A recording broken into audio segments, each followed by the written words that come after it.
Throughout history, the papacy has wielded both sacred authority and worldly power. At its height in the 12th and 13th centuries, the Pope could command kings, excommunicate emperors, and shape the Christian world. But not all popes lived up to the moral calling of their office. Some popes were far from saintly. Here are just a few of the most notorious. Pope Vigilius bought the papacy, betrayed a church council, and allegedly starved his predecessor to death. During a devastating famine, Pope Sabinian sold grain at inflated prices, growing rich while his people starved.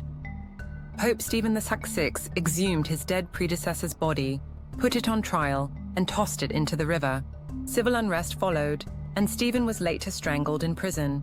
Sergius III took a teenage mistress, had a son by her who later became pope, and allegedly ordered the murders of 2 other popes. John V turned the Vatican into a brothel and is said to have died while committing adultery. Benedict IX sold the papacy, not once but 3 times.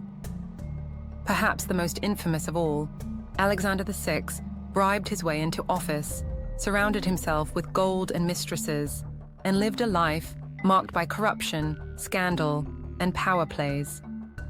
Even in more recent history, Pope Pius XII faced criticism for his silence during the Holocaust, a moral failure that earned him the title Hitler's Pope by some historians.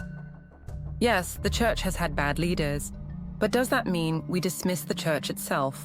After all, Peter, the first Pope, denied Christ. Paul once persecuted Christians. Judas betrayed Jesus.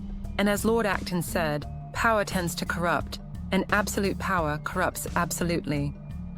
Today, the papacy is far from perfect, but modern checks and balances make another Pope Alexander VI nearly impossible.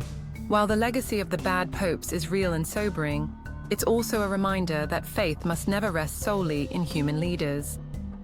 The Church is more than its popes, and grace ultimately belongs to God. History teaches, faith endures.